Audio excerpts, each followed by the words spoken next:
magandang araw po, no? Isang mapayapang Sabado po sa ating lahat. Ayan, maliwalas ang panahon. Wala pong marka na uulan. Maliban na lang po mamayang hapon, yan na. Kasi dito po sa lugar namin, kada hapon po umuulan. Bandang alas 4 hanggang alas 8 na po ng gabi yan, umuulan po. Lately, araw-araw po yan. Siguro mayroon ng mag-iisang linggo na po. Umaraw po, ay umuulan po kada hapon. Kaya katulad po ng dati, magdala pa rin po tayo ng panangga sa ulan, panangga din po sa araw. Kasi iba na din po yung init ngayon, meron din po yung ulan, sobra kalalakas. Tapos pag uminit naman, sobrang init. Kaya po, ayun, araw-araw po tayong magdala ng panangga sa ulan at panangga sa araw. Ang video po natin ngayon, yung pagpasok po natin ulit sa trabaho. Siya nga po pala, ang Bodge po ay meron po tayo ng test ride, free test ride po yan, no? Araw-araw meron po tayong 3 unit na pang test ride. Nandyan po ang Bodge 500 DS, yung adventure, yung sports po ng Bodge, at yung pong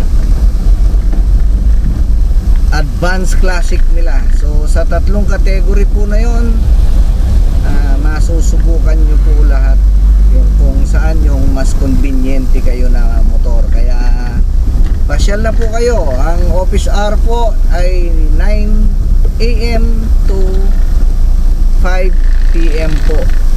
Araw-araw po yan. Kahit Sunday, nakabukas po ang Bodge Tarlac.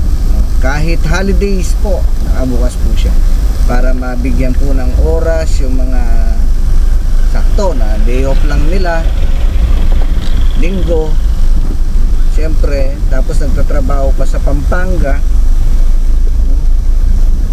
hindi na sila umaabot ng papasok sila, sarado pa kami.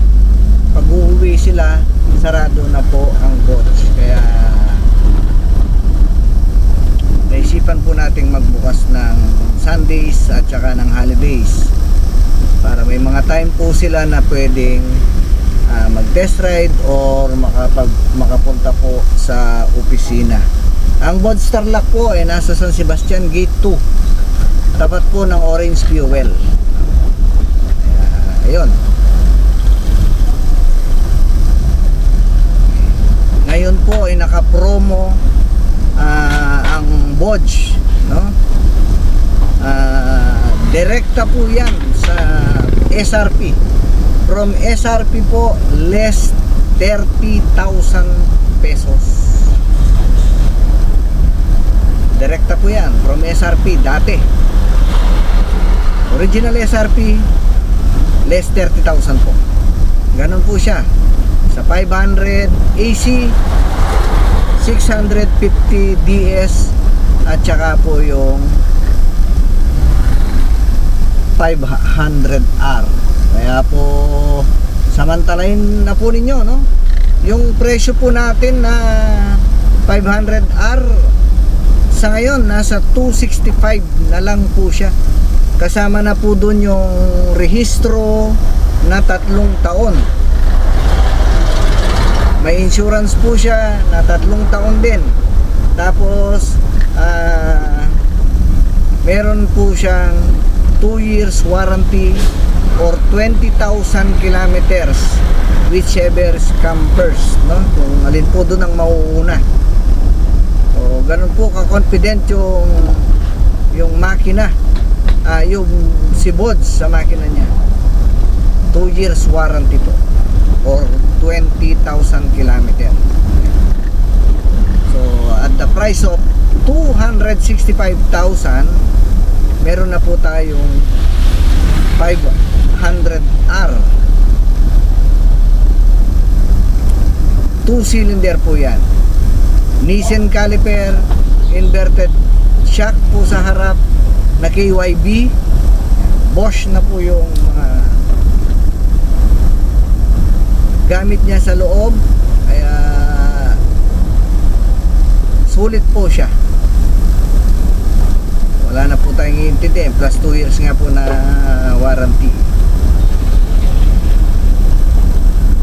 Hanggang sa electrical po may warranty po tayo.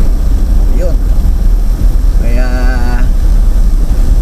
pasyal na lang po. Meron din po tayo sa Caloocan, sa 8th Avenue po yan, sa kanto ng China Bank. Tapos kanan. Yun. Ilang metro lang po is yung branch namin. Yun.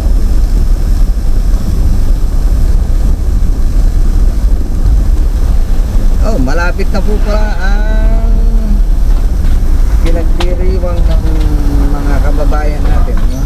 Mga Pilipino, yung mga Pilipino. Tayong mga Pilipino pala.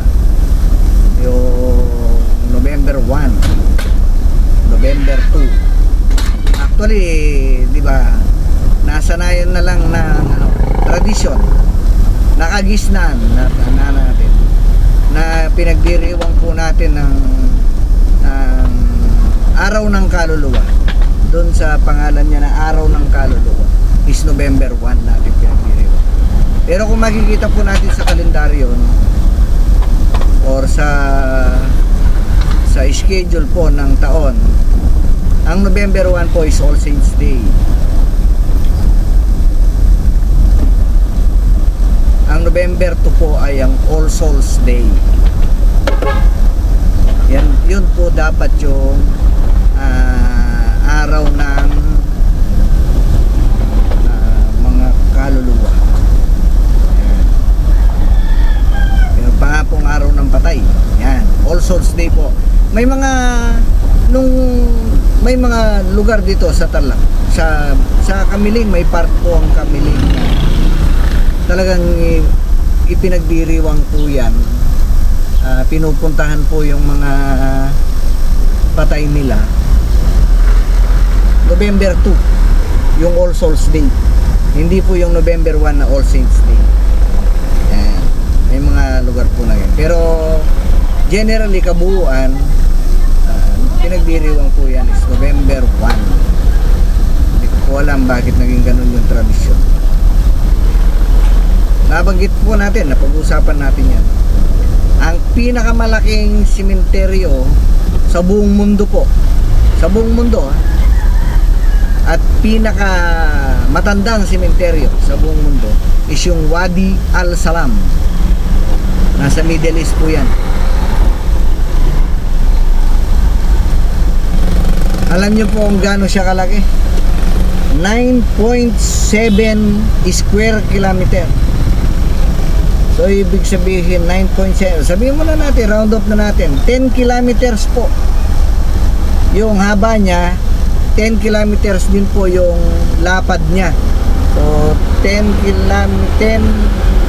square kilometers po siya. Yun.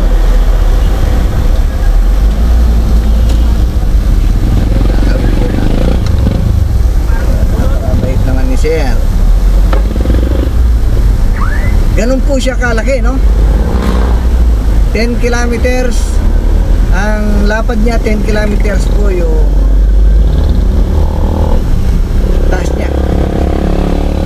So ibig sabihin, kung simula doon sa umpisa niya hanggang sa dulo-dulo po niya, kung titingnan mo, hindi siya kayang lakarin, no?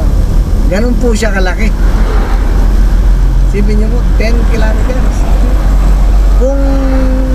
Kung sa Manila nga po, siguro yung 10 kilometers nasa 1 hour mahigit, pati traffic nasa 1 hour mahigit po siyang bibiyahin. Dito nga sa probinsya, kalahating oras mo nang bibiyahin yan, yung 10 kilometers. Yan po yung pinakamalaking simenteryo po sa buong mundo. Yung pinakamahaba po na simenteryo, hindi naman simenteryo, libingan sa buong mundo, pinakamahaba. Ang dineclare po nila is yung Great Wall of China. Yun po yung pinakamahaba. Ang naging basihan po doon nung ginagawa po yung Great Wall of China. Bago po natapos yan, marami pong namatay, maraming nagwis ng buhay, maraming inabutan doon. Kaya po siya po yung pinakamahabang pinakamahaba po libingan sa buong mundo. Hanggang dito na lang po tayo. Maraming salamat po sa pagsama sa akin. Hanggang sa muli po. Maraming salamat.